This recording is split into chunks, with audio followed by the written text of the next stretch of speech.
כל סוף שבוע זה אותו הדבר, אני יוצא למועדון והלב שלי נשבר, לובש את החליפה, מסרק את השיער, נעלה כבר בפנים, נולדת מאוחר.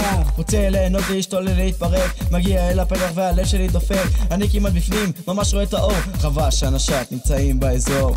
לא נכנסים, לא נכנסים, בתעודה שלי כתוב איתן בנים. לא נכנסים, לא נכנסים, רוצה סנוקר עכשיו, חיים מבאסים.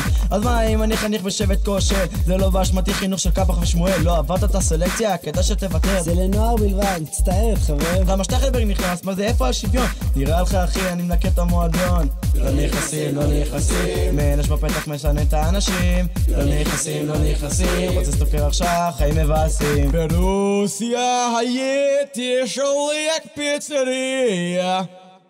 תגידי מי שתחליט מי נכנס ומי נכנס לה, וייניק מפונקת אני שם עלייך פס. את לא שפטי אותי לפי הגיל או צבע עור, את הקל לא פסור רק בגלל שהוא שחור. Yes we can.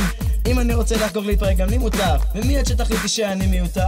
מבטיח לך בפנים, לא אסוף את המועדון, לא אשבור את הכדורגל וגם לא איזה חלום. מה בסך הכל רציתי? לרקוד וליהנות. מצטערת, עכשיו מכניסים רק בנות. לא נכנסים, לא נכנסים, עברתי אשבעה, אני מכפכף עיניים. לא נכנסים, לא נכנסים, רוצה סנוקר עכשיו, חיים מבאסים. לא נכנסים, לא נכנסים, נולדתי ביישוב, אני משלם מיסים. לא נכנסים, לא נכנסים, רוצה לחיות עכשיו, חיים מבאסים, yeah!